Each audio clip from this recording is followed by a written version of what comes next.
U.S. House Democrat John Garamendi joins us now from Fairfield, California. Congressman, good to have you with us.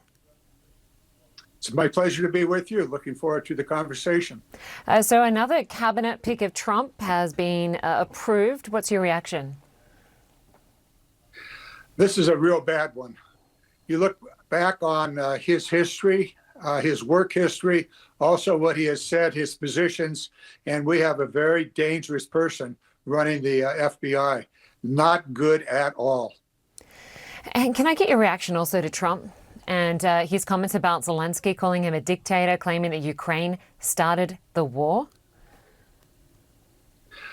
Well, you take a look at the comments that the president has made and also the comments that the Secretary of State and Vice President have made about Ukraine, and you go, oh my, this is a sea change.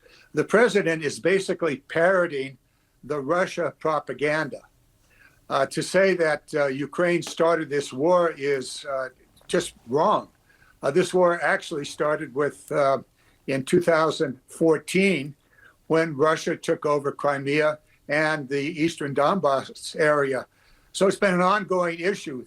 The big invasion occurred just short of 3 years ago, and certainly Ukraine didn't start that. Perhaps what the Russians think is that Ukraine should have just allowed for the entire country to be annexed. But that didn't happen, and Ukraine said, no, we're an independent country, and then Russia did the big invasion just short of 3 years ago. So the president absolutely is wrong about this, and he's wrong about many other things. Clearly, his statements are what the Russians have been putting forth in their propaganda, and you got to go, wait a minute, Mr. President, who are you listening to? Are you listening to your own advisors? Are you listening to your intelligence sources, or are you listening to Putin? Apparently, he's listening to Putin, with whom he's spent, a little over an hour in a discussion. And Congressman, Trump has been in office 30 days, and in that time, we've seen him try to start various trade wars with allies and neighbors. We've seen him oversee the layoff of thousands of federal workers. He terminated the U.S. membership in the World Health Organization. He pulled the U.S. out of the Paris Climate Accord. He started these mass deportations. And of course, his partnership with unelected billionaire Elon Musk is growing. So too is Musk's bottom line. What strikes you from the first 30 days?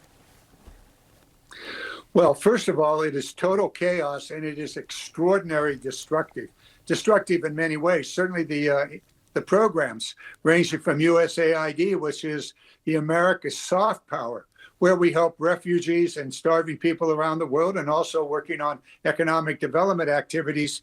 That is the soft power of the United States, and extraordinarily important. And then you go on from there. Also extremely troublesome is the president allowing Elon Musk, the world's richest man, to have access to virtually all of the information that the U.S. government has, whether it is Social Security issues, the writing of $3 or $4 trillion of checks at the Treasury Department. That information is actually extremely valuable. The Chinese would love to have it. Well, Musk has it. Hopefully it's well protected. We don't know. We really don't know exactly what he intends to do with it. But that is also competitive information that could be of extreme importance to him as he competes with other companies around the world, or wants to engage with some country such as South Africa.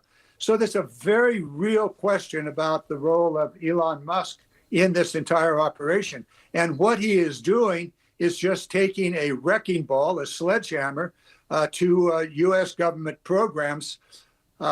In doing so, he is creating not only chaos, but seriously diminishing the ability of the U.S. government to perform. For example, he went after the Energy Department and fired the people that were responsible for the nuclear safety programs of reactors as well as for weapons.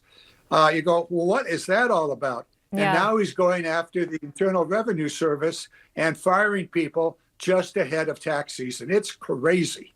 And of course, some of those he fired, they've had to rehire, not realizing what their jobs were.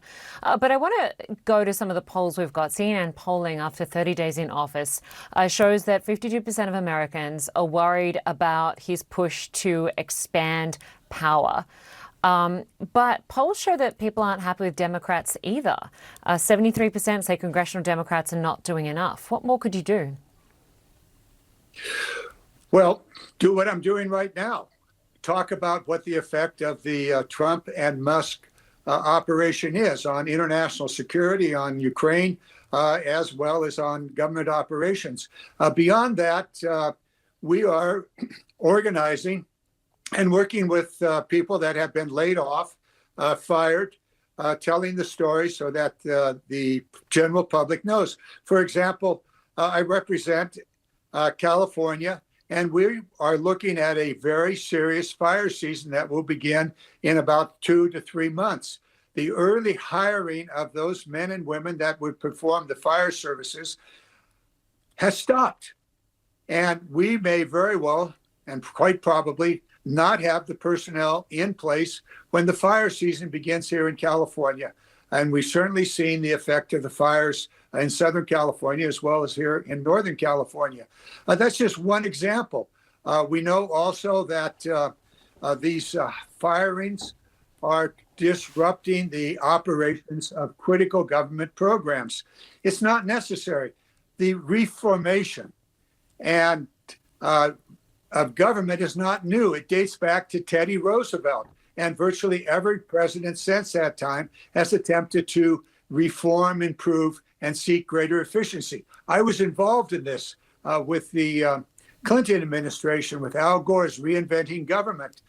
250,000 people left U.S. government employment, and we actually increased the efficiency and effectiveness. It took us 2 years to do that. We had to understand what each and every program was, and then look for ways of making it more effective, more efficient. And we did it.